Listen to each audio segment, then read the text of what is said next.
Bismillahirrahmanirrahim. Assalamualaikum warahmatullahi wabarakatuh. Salam sejahtera untuk kita semua. Tabi pun, ibu dan bapak rekan-rekan guru, jumpa lagi dengan kami di channel Sertifikasi Guru. Media sharing informasi dan edukasi seputar pendidikan profesi dan sertifikasi guru Indonesia. Bapak dan ibu, teman-teman, kali ini kami akan berbagi terkait dengan kategori guru yang tidak akan lagi menerima sertifikasi di 2024. Meskipun telah memenuhi syarat yang ditetapkan, ya. Ternyata ada beberapa guru yang nanti tidak akan menerima sertifikasi di tahun 2024. Siapa saja mereka? Simak informasi selengkapnya.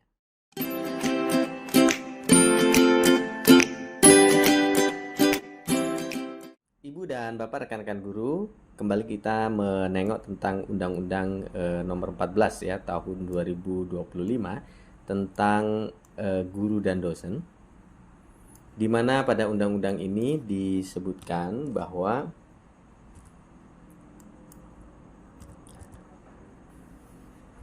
guru ini memiliki hak dan kewajiban, ya. Hak dan kewajiban itu pertama, di pasal 14 disebutkan bahwa dalam melaksanakan tugas keprofesionalannya, guru berhak A, ya, memperoleh penghasilan di atas kebutuhan hidup minimum dan jaminan kesejahteraan sosial. Nah, untuk poin A ini, ya, ketentuan lebih lanjutnya mengenai hak guru pada ayat 1 akan diatur dengan PP tentunya, ya. Kemudian kita akan lihat bahwa penghasilan di atas kebutuhan hidup minimum itu, ya, sebagaimana dimaksud pada pasal 14 ayat 1 huruf A meliputi gaji pokok, tunjangan yang melekat pada gaji, penghasilan lain berupa tunjangan profesi. Nah, kita akan melihat tentang tunjangan profesi ini terlebih dahulu, ya. Di kesempatan ini kita akan bicara tentang tunjangan profesi. Nah, Bapak dan Ibu, teman-teman, tentu di dalam pelaksanaan penyaluran, ya, tunjangan profesi guru bagi Bapak Ibu guru di bawah naungan Kementerian Pendidikan, ya, tentu berpedoman pada Permendikbudristek nomor 45 tahun 2023 tentang juknis pemberian tunjangan, ya, bagi guru aparatur sipil negara pada daerah, ya. Di mana ada 9 syarat Bapak dan Ibu, ya, pada pemberian tunjangan profesi ini. Pada pasal 5 ayat 2 ini ada 9 syarat yang harus dipenuhi oleh Bapak dan Ibu sekalian untuk kemudian mendapatkan tunjangan profesi. Pertama, tentu harus memiliki sertifikat pendidik, lalu memiliki status sebagai guru ASN, karena ini juknisnya untuk guru ASN, mengajar pada satuan pendidikan yang tercatat pada Dapodik, punya NRG, nomor registrasi guru, melaksanakan tugas mengajar atau membimbing peserta didik pada satuan pendidikan yang sesuai dengan peruntukannya, sertifikat pendidik, ini artinya linier begitu.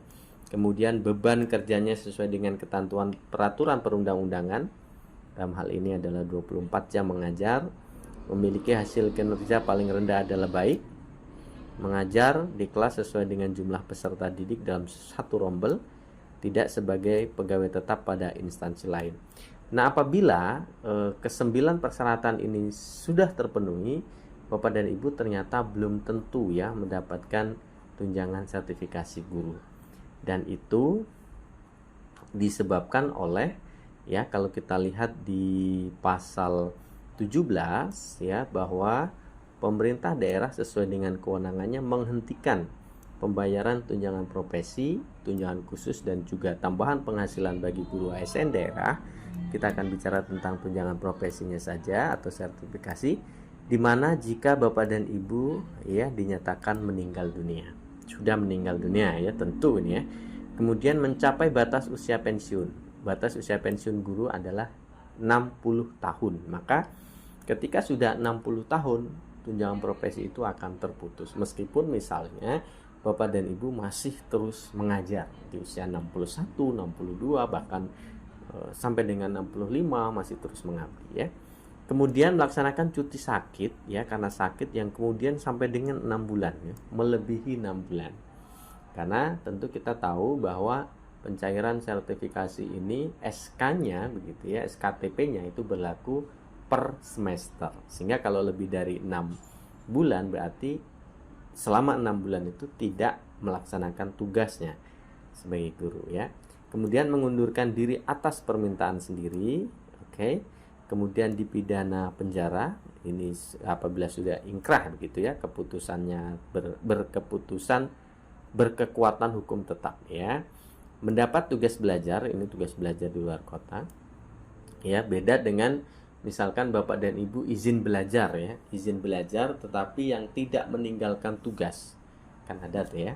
Nah kalau ini mendapat tugas belajar ini biasanya di keluar kota atau keluar negeri yang tidak memungkinkan Bapak dan Ibu untuk melaksanakan tugasnya sebagai guru ya. Kemudian tidak lagi menduduki jabatan fungsional guru, misalkan menduduki pindahlah ke struktural ataupun sudah tidak lagi menjadi guru pada prinsipnya ya. Nah, ini yang akan bisa memutus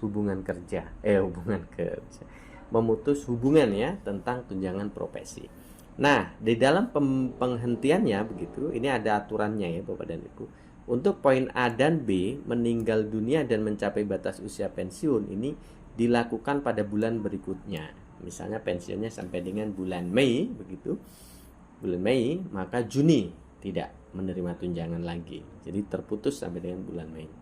Untuk bagian C, D, E dan G ya, Bapak dan Ibu pada saat bulan berkenaan, pada saat bulan itu langsung ya, ketika Bapak Ibu mengundurkan diri atau dipidana ataupun tidak lagi menduduki jabatan fungsional guru pada bulan tersebut, maka langsung pada bulan itu tidak lagi mendapatkan tunjangan profesi.